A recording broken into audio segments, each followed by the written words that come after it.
నమస్తే పటాస్ న్యూస్ కు స్వాగతం. చలో మరి అల్లి పటాస్ న్యూస్ షిరి చేసుకుందాం. హెడ్లైన్స్ అయితే ఒకసారి చూద్దాం పారి. ఒడిచిన ఎమ్మెల్సీ ఎలక్షన్లు 3వ తారీఖు తెలుస్తదిగా జాతకం.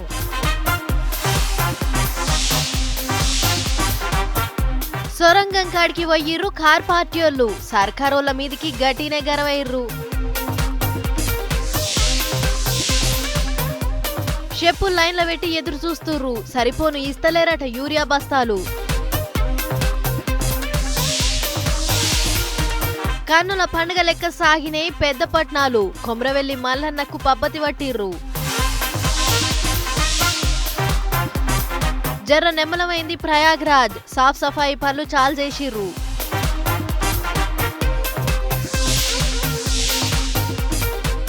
ఖర్జూర పండ్లల్ల బంగారం స్మగ్లింగ్, దొంగలను దొరకబట్టిర్రు ఆఫీసర్లు.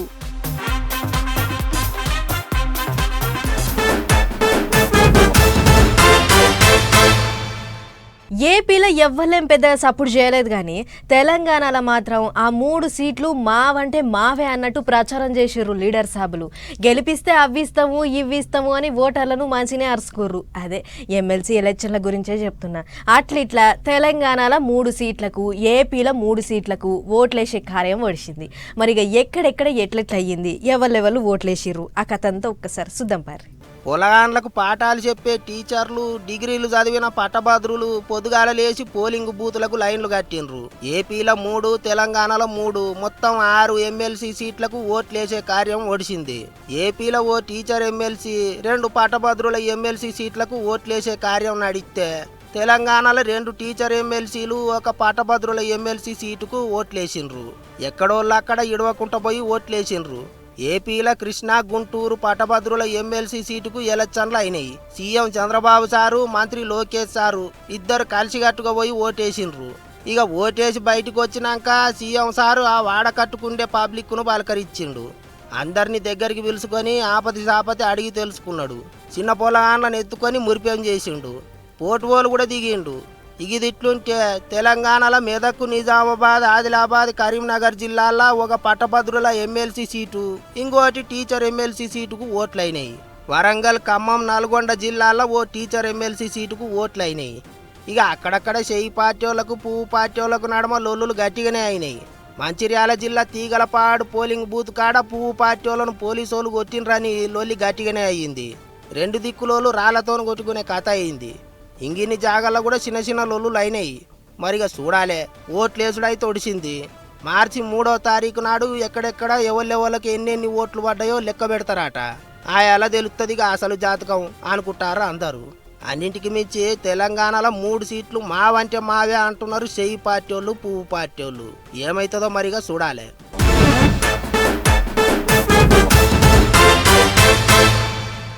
ఈగొస్తారు ఆగొస్తారు అని దినా ఎదురు చూసుడే అవుతుంది. ఆ సొరంగంలో చిక్కుకున్న 8 మంది అన్నలు ఏమైర్రో ఎట్లున్నారో అని అందరూ భయపడుతుర్రు. సర్కారోళ్ళు అన్ని తీర్లా తిప్పల పడుతున్నామని చెప్తున్నారు కానీ ఎటు కోసెలుతలేదు. వాళ్ళు ఏమైర్రో ఇంకా తెలుస్తలేదు. ఇంకో దిక్కేమో ఎగస్ పార్టీ వాళ్ళు సర్కారోళ్ళ మీద దుబ్బెత్తిపోస్తున్నారు. ఇంతకు ఏమైంది, ఎట్లెట్లా నడుస్తున్నది, ఆ సొరంగం దాకా పోయొద్దాం పారి. ఆ లోపట ఏమవుతున్నదో ఏం చేస్తున్నారో గాని 6 దినాలు అవుతున్నా సొరంగంలో చిక్కుకున్న మనుషులు అయితే బయటకు వస్తలేరు. సర్కారోళ్ళు అయితే అన్ని తీర్ల తిప్పల పడతాను అన్నట్టు చెప్తున్నారు. ఇక ఓ దిక్కు పని నడుస్తూనే ఉన్నది. ఇంకో దిక్కు ఎస్ఎల్బీసీ సొరంగం కాడికి కారు పార్టీ లీడర్లంతా కలిసి బండ్లు కట్టుకొని పోయిండ్రు. ఒక్కటే పారి పేంతమంది పోయేటాలకు లోపలికి ఇడిచేది లేదన్నట్టు అక్కడున్న పోలీసు వాళ్ళు ఆగబట్టినరాట. అట్లెట్లీడవరు అని కారు పార్టీ వాళ్ళు లొల్లికి దిగిండ్రు. ఇంతమంది మధ్యలో అసలు ఎవరు ఏం పని చేయాలి, హౌ టు గో ఫార్వర్డ్ అనే విషయంలో డైరెక్షన్ లెస్ లో ఉన్నారు అందరు. ఒక స్పష్టమైన డైరెక్షన్ లేదు. 6 రోజుల వరకు కూడా మీరు డైరెక్షన్ ఇవ్వకపోతే లోపల ఉన్న వాళ్ళ ప్రాణాలు ఏమైతాయి? అసలు ఏ రకంగా ముందుకు పోవాలని నిర్ణయం తీసుకోవడానికి 6 రోజులు పట్టదా? ఇదేమన్నా టూరిస్ట్ ప్లేసా? మంత్రులు పొద్దుగాలు వస్తారు, సాయంత్రం పోతున్నారు, సాయంత్రం వస్తారు, పొద్దుగాలు పోతున్నారు హెలికాప్టర్ వేసుకొని. ఇవాళ 6వ రోజు, ఇప్పటికీ కన్వేయర్ బెల్ట్ పనిచేయడం లేదు. You are not able to repair the conveyor belt.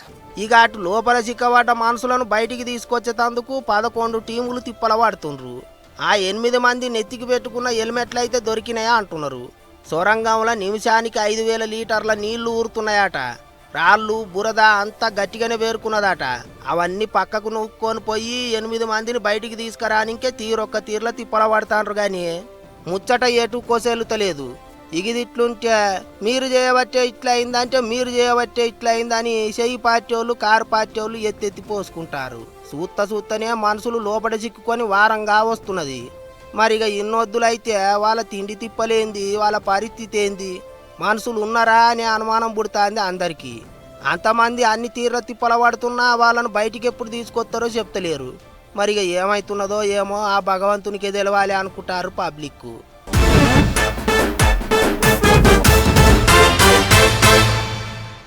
ఇల్లు కట్టి చూడు పెళ్లి చేసి చూడు అనేటి సామెత తెలంగాణలో అందరూ చెప్పుకునేటి సామెతే.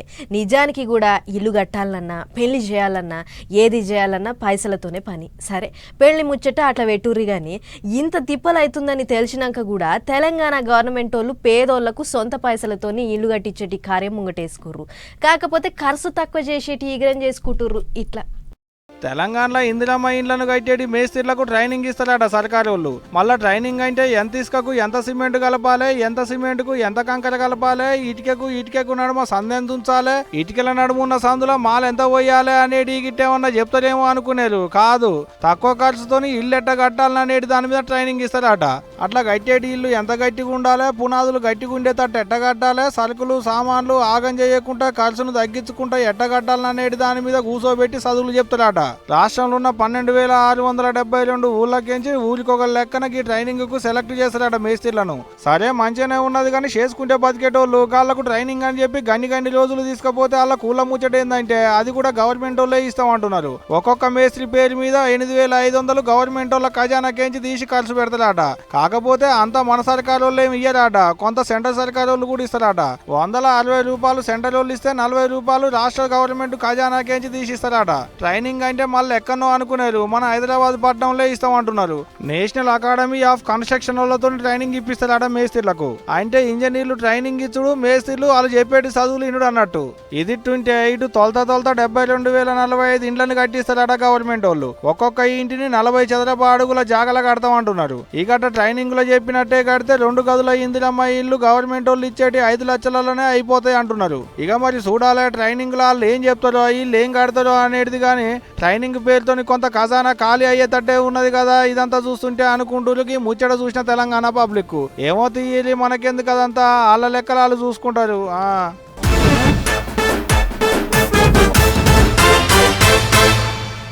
రైతులంటే అందరికీ అలసే. వాళ్ళ గురించి ఆలోచించేటోళ్ళు ఉండరు, వాళ్ళను పట్టించుకునేటోళ్ళు ఉండరు, వాళ్ళకి ఏదన్నా కష్టం వస్తే అడిగేటోళ్ళు ఉండరు, వాళ్ళకు సంఘాలు ఉండవు, యూనియన్లు ఉండవు. ఎంత కష్టం వచ్చినా ఎన్ని తిప్పల పడ్డా మళ్ళా మట్టినే నమ్ముకుంటారు. ఏండ్ల కమానంకెంచి ఇయే తిప్పల పాపం రైతులది. పాపం రైతుల తిప్పలు ఎన్నడు తీరుతాయో ఎన్నడు బాగుపడతారో కానీ ఇప్పటికైతే గివార్త చూడుర్రి. పట్టా బుక్కులు లైన్లో పెట్టి ఎగిరిపోకుండా మీదికెంచి రాళ్ళు పెట్టిరు రైతులు. ఇగిటి చూడరు ఈడ చెప్పులు లైన్లలో పెట్టి ఉత్తకాళ్లతోని పక్క పొంటి నిలబడ్డారు. ఏం చేస్తారు మరి, ఎరువుల కొరకు వ్యవసాయదారులు పడుతున్న తిప్పలకి అన్ని. యూరియా ఏడ దొరుకుతలేదు మరి. బాయికాడ పనులన్నీ ఇడిచిపెట్టి యూరియా కొరకు ఇట్లా PSCS సెంటర్ల ముంగడ పడికాపులు కాస్తున్నారు. ఒక్క బస్తా దొరికిన చాలని. లైన్లు తప్పితే మళ్ళా దొరకదని ఇగో ఇట్లా చెప్పులు, ఆధారం కార్డులు, పాస్బుక్ల జీరాక్సులు పెడుతున్నారు. అంతగానో ఎర్రటెండలో నిలబడ్డా ఒక్క మనిషికి ఒకటే బస్తా ఇస్తున్నారట. ఇంకో బస్తా ఎక్కువ కావాలంటే మళ్ళీ వెనకకు పోయి కొత్తగా లైన్లు కట్టాల్సిందే అంటున్నారు. ఇప్పుడు ఊరియా లేక మొత్తం లక్షలు భూమి మీద పెట్టినాము. ఆ లక్షలు ఇప్పుడు మాకు అస్సలు మోపు మీద దెబ్బతీస్తుండ్రు. ఈ గవర్నమెంట్ ఇవన్నీ పథకాలు పెట్టి మమ్మల్ని నాశనం చేస్తుండ్రు. మరి ఎందు గురించి ఇట్లా రైతు బతుకుడా, మరి ఏదైనా నిజమిచ్చి చంపుతారా? మరి ఏదన్నా ఒకటి మాకు నిర్ణయం చెప్పాలా? ఇగిట్టయితే కాదానికి అన్న ఇంటిళ్ళ చెప్పుల జోళ్ళన్నీ బండ్లో పెట్టుకొని వచ్చిండు. అందరి చెప్పులు లైన్లో పెడితేనన్నా జోడుకు ఒక్క బస్తాన దొరుకుతుందేమోనని. జగిత్యాల జిల్లా కోరుట్ల మండలంలో ఉన్న పైడి మడుగు ఊళ్ళో ఉండేటి రైతులు పడుతున్న తిప్పలకి ఇదంతా. దుకాణం తీయక ముందే వచ్చి లైన్లో నిలబడితే పొద్దుకాల దుకాణం మూసేటాళ్ళకు కూడా ఒక్క బస్తా కూడా దొరికేటట్టు లేదంటున్నారు రైతులు. 10 ఎకరాల భూమికున్న పట్టా కాయిదాలు పట్టుకొని వస్తే ఒక్క యూరియా కట్టే ఇస్తున్నారట. ఒక్క యూరియా కట్ట తీసుకపోతే ఏడికి సరిపోతుంది అని అడుగుతున్నాడు ఈ రైతన్న. ఈ సమస్య ఉండబట్టి దాదాపు మాకు 10 సంవత్సరాల నుంచి సమస్య లేదు. మళ్ళీ వచ్చింది, మొదటికి వచ్చింది. ఇదే చెప్పులు లైన్లో పెట్టుడు. తర్వాత ఒక 4 ఎకరాల భూముల్లో కూడా 1 ఎకరం యూరియా ఇస్తున్నారు. అంటే ఒక యూరియా ఎక్కడ పోసుడు ఏం కాదు. మరి కనీసంగా రైతులకు గవర్నమెంట్ మన హెల్ప్ చేయలేకపోతే మరి ఇంకోళ్ళకి ఏం చేస్తా చూడండి. ఉచిత పథకాలు పెట్టి ఈ యూరియా కోసం లైన్లు పడుతుంది కత్తేది కార్ఖాన ఒకసారి చూడండి. ఇల్లాకిలి పొలం పనులన్నీ ఇడిచిపెట్టి యూరియా కట్టల కొరకు తిరుగుడే సరిపోతుంది పాపం రైతులకు. మంచిగా ఆనలు పడే ఇత్తులు పెట్టుకుని నాట్లేసుకుని అదునుకు యూరియా వేయకుంటే చేనెట్ట పెంపైతుంది, రైతెట్ట బాగుపడతాడు. అదేందో గాని పైసలు పెడితే మనసులకు తాగేటి మంది ఏదైనా దొరుకుతుంది కానీ పంటని బతికిచ్చే మందే దొరకకుండా అవుతుంది పోండ్రి. మామూలుగా ఇండ్లలో ఏ ఎల్లమ్మ పండుగ మల్లన్న పండుగ చేస్తే ఇంట్లో దేవుళ్లకు పట్నాలు వేస్తారు. ఇక పట్నం మీద దేవుణ్ణి పెట్టి అయ్యవార్లతోని పూజలు ఇంకా కళ్యాణ కార్యాలు చేపిస్తారు. అటెంక ఇంటి లాదులుగా పట్నం దొక్కుకుంటా డాన్సులు ఆడతారు. ఆగో అట్లనే మన కొమరెల్లి మల్లన్న గుళ్ళ కూడా అయ్యవార్లు పెద్ద పట్నం వేసిర్రు. మరి ఆ పట్నం ఎట్లుంది, వచ్చిన భక్తులు ఏం చేసిర్రు, ఒక్కసారి గుడి దాకా పోయి అరుసుకొని వద్దాం పారి. శివరాత్రి గోల్గే కొమరెల్లి మల్లన్న గుడి కాడ పెద్ద పట్నం వేసిరు గుడి అధికారులు. ఇక శివరాత్రికి జాగారాలు ఉండేటోళ్ళంతా ఎట్లయినా పటం ఎక్కాలే, మొక్కులు పెట్టుకోవాలి అని పెద్ద పెట్టిన వచ్చిర్రు. అర్ధమరాత్రి గుడి తోటబాయి కాడ 5 రంగులు 41 వరుసలు పోసి అందమైన పెద్ద పటం వేసిర్రు. మొదలు పట్నం వేసే జాగల సుంకు పట్టి గొంగళ్ళ బియ్యం పోసిర్రు. ఆ టెంక మల్లన్న స్వామి ధరించే డోలు ఇంకా త్రిశూలం పెట్టి నడుమల నిమ్మకాయలతోని చిత్రకన్ను తీసిర్రు. పట్నానికి 4 దిక్కుల నిమ్మకాయ గుమ్మడికాయలు బలిచ్చి పట్నం పైకి ఆవాహనం చేసిర్రు. ఒగ్గోళ్ళు బోనాలు ముట్ట చెప్పినాక వీరశైవ పూజార్లు గర్భగుడికేంచి స్వామివారి ఉత్సవ విగ్రహాలను ఊరేగింపుగా తీసుకొచ్చిర్రు. అట్లా తీసుకొస్తుంటే భక్తుల సంబరం చిన్న లేదు. అట్లా పట్నం మీదకి తోలుకొచ్చి పసుపు బండారితోని పెద్ద పూజలు అయినాక మొదలు పూజార్లంతా పటం ఎక్కిర్రు. ఇక ఆ టెనక షురువైంది అసలు మజా. ఎప్పుడెప్పుడా అని ఎదురు చూస్తున్న భక్తులంతా గేట్లు దునికి మరీ ఎగబడ్డరు. పటం ఎక్కి ఓలింగా అనుకుంటా దుమ్ముదుమాడిర్రు. రంగులు గాలి జల్లుకుంటా మైమగల్ల సామి మా మల్లన్న అని మనసుల్నే మొక్కిర్రు. జర్రసేపట్లనే 100 మంది పటం ఎక్కేటోరకు అటు పోలీసులకు కూడా భక్తులను కంట్రోల్ చేసుడు జర్రంత తిప్పలే అయ్యింది.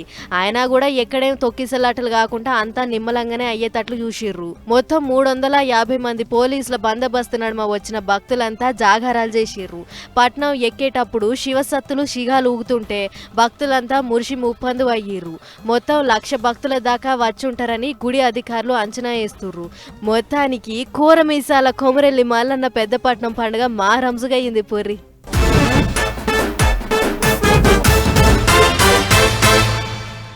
ఒక్కటి కాదు 2 కాదు 45 దినాలు దునియా మొత్తం మన దేశం దిక్కే చూసింది. కుంభమేళ జాతరతోని మన పేరు పెద్దగా అయ్యింది. అంత గొప్పగా చేసిర్రు. పబ్లిక్ కూడా పొట్టు పోయిర్రు. దేశాల నుంచి విమానాలు కట్టుకొని వచ్చిపోయిర్రు. తీర్ల దందాలు చేసుకొని పబ్లిక్ పైసలు సంపాదించుకున్నారు. అటు సర్కారు వాళ్ళకు బగ్గ ఆమ్దాని వచ్చింది. అట్లిట్లా శివరాత్రితోని జాతర వడిసింది. ఇన్నొద్దులు కిటకిటలాడిన ప్రయాగరాజు ఇప్పుడు ఎట్లున్నదో చూడురు మీరే. ఇన్నొద్దులు పుట్లు జనాలతోని పుణ్యతానాలు చేసుకుంటా కిక్కిర్చిన ప్రయాగరాజ్ గంగా ఒడ్డు ఇప్పుడు జర్ర నిమ్మలమైంది. శివరాత్రితోని కుంభమేళ జాతర ఒడిసింది. పబ్లిక్ రాకడ పోకడ కూడా తక్కువైంది. అంత కూడితే 45 దినాలల్లో 65 కోట్లకు ఎక్కువనే పబ్లిక్ పుణ్యతానాలు చేసిండ్రట. గంగల మునిగి పుణ్యం సంపాదించుకున్నారు. అంత మంచిగానే ఉన్నది గాని గన్ని కోట్ల మంది పోయిన జాగ నీటిగా ఎట్లుంటది చెప్పుర్రే. అంత ఆగమాగం తయారైందట. ఎప్పటికప్పుడు తిప్పలవాడి సాపాయి చేసినా ఇంకా ఎంతో కొంత చెత్తాచెదారం ఉండనే ఉంటది. ఇప్పుడు అదంతా సాగు చేసే పని సురువు చేసిండ్రు యూపీ సర్కార్ వాళ్ళు. ఉత్తరప్రదేశ్ ముఖ్యమంత్రి యోగి సారు ఆఫీసర్లు తతిమ లీడర్లంతా నెత్తికో పోరక అందుకొని జరసేపు గంగ ఒడ్డున చెత్తాచెదారం ఊడ్చిండ్రు. నీళ్ళ పడ్డ చెత్త ఏరేసిండ్రు. ఇదివరకే ఓసారి 15,000 మందితోని సాపాయి కార్యం చేసిండ్రు.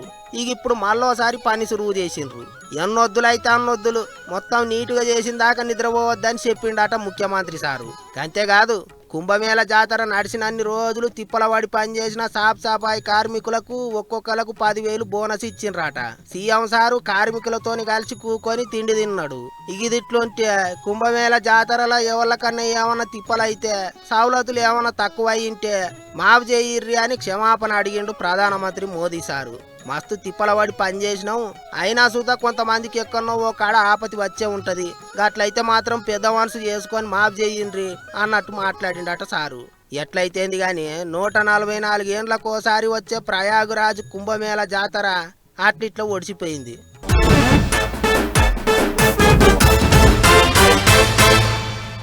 ఈ నడమ బంగారం స్మగ్లింగ్ చేసే దొంగలను చూస్తుంటే సినిమాలకు సరిపోయే కథలు వీళ్ళే అందిస్తుర్రా ఎట్లా అని అనిపిస్తున్నది. ఎట్లా అంటే బయటి దేశాలకెంచి బంగారం దేవాలనుకునేటోళ్ళు చిన్న కథలు పడుతుర్రా.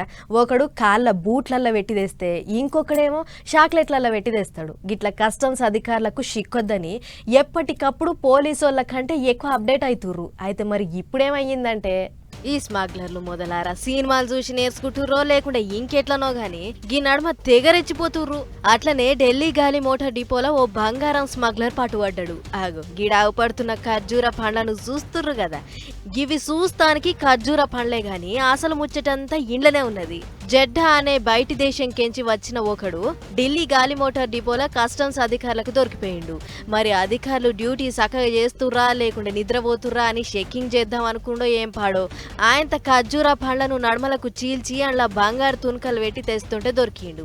ఇక చూడరి తీసి చూస్తే గింజలకు బదులు అన్ని బంగారు తునకలే ఉన్నాయి. ఖర్జూర పండ్ల గింజలో తీగ తయారు చేసిన బంగారాన్ని పెట్టి ఏర్పాటు చేయకుండా గింజలున్న ఖర్జూరాలే అని నమ్మియబోయిండు. అయితే గాలి మోటార్ డిపోలో దిగి బయటకు వస్తుంటే సామాన్ అంతా చెకింగ్ చేస్తారు కదా, ఆ టైంలో అధికారుల కన్ను ఖర్జూరాల మూట మీద పడ్డది. ఇక ఊకుంటారా, సంచి పట్టుకోగానే మనోడు ఏదో కింద మీద అయ్యిండట. ఊరక్కో పండు పట్టుకుంటే పర్షన్ అవుతుండని అన్ని బయట పోసి చూసిర్రు. ఈగేముంది ప్రతి పండుల గింజ సైజ్ అంత బంగారం పెట్టి తెస్తుండని పసిగట్టిర్రు. అన్ని తీసి చూసి ఒకతాన కుప్పబోసి జోక్తే 172 గ్రాముల బంగారం ఉందని తేలిందట. అంటే అందాజా 15 లక్షల రూపాయల ఇల్వ అన్నట్టు. దీంతో పాటు ఓ గొలుసు కూడా ఉందట. ఇక అది చూసిన అధికారులు, ఏం వయ ఈసొంటి మేము ఎన్ని చూడలేదు, మీ స్మగ్లింగ్ జిమ్మికుల నకరాలు మాతాన నడవై, ఇదేం సినిమా కాదు, మీ ఇష్టం వచ్చినట్లు పట్టుకపోతుంటే మేము చూసుకుంటా కూసోనీకే అని గట్టిగా 2 సొట్లు పెట్టి బంగారాన్ని సీజ్ చేసిర్రు. పట్టుకొస్తున్న మిషనీని స్టేషన్ కు పట్టుకపోయి కేసు గట్టిర్రట. చూడు ఎట్లుందో కథ. ఎన్ని మాటల పట్టుబడ్డా కూడా గీ దొంగలు మాత్రం మారతలేరు కదా అని అనుకోవట్టిర్రు గీ ముచ్చ చిన్న జనాలు.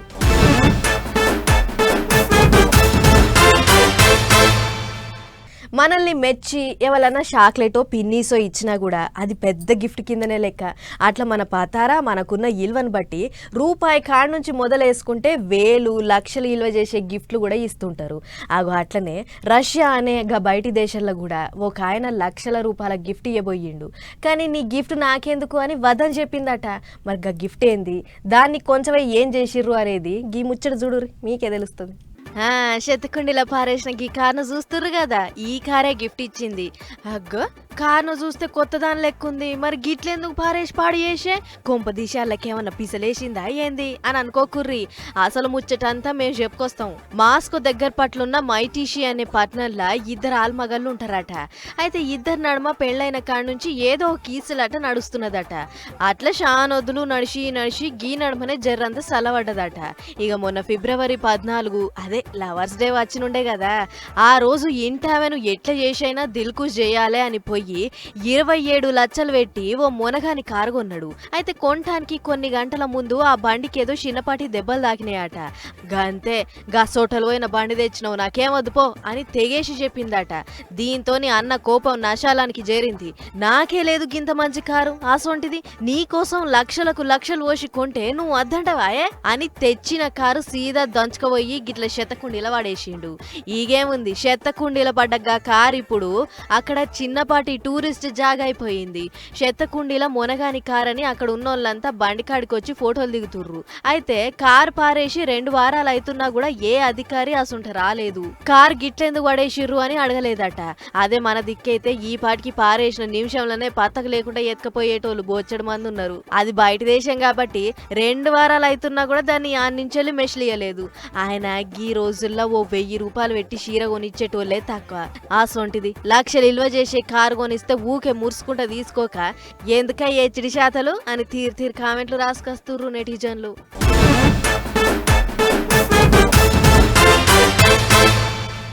ఈగిన్ని షిట్కు పుట్టుకు ముచ్చట్లున్నాయి. ఫటాఫట్ ధనాధన అవి కూడా ఒక్కసారి చూసేవరి. పట్నంలో ఉన్న బీకేగూడ రవీంద్రనగర్ సి టైప్ కాలనీలుండే గీ మోతేవారి అక్కడ ఉన్నోళ్లను మంచిగా నమ్మించి షిటీ లేపించిండట. అట్లా కొన్నొద్దులు టైంకి ఇచ్చి తీరా పెద్ద మొత్తంలో పైకం జమ కాగానే దుఃఖం ఎత్తేసిండు. మొత్తం 100 కోట్ల పైనే సదురుకుపోయిండట. అన్నట్లు వీళ్ళది అనంతపురం జిల్లా యాడ్కి మండలం చందన లక్ష్మీపల్లి అనే ఊరట.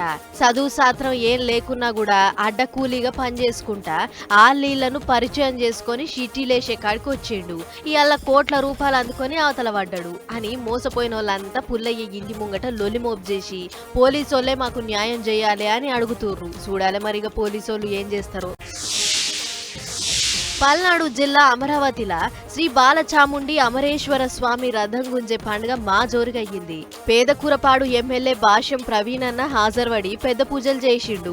అటెంక భక్తులంతా తలో దిక్కు తగిలి రథం గుంజుతుంటే గుళ్ళకెంచి రథం బయటికి ఎల్లంగానే చుట్టుపట్టుండే బజార్లన్నీ హరహర మహాదేవ శంభో శంకర అని దద్దరిల్లినాయి. అంతకు ముందు పూజార్లు స్వామివారికి స్పెషల్ పూజలు చేసిర్రు. ఇక ఊరేగింపు చాలగానే భక్తులు రథం గుంజేతానికి పోటీ పడ్డారు. అటు పోలీసు ఎక్కడేం తొక్కిసలాటలు కాకుండా గట్టి బందోబస్తు పెట్టిర్రు.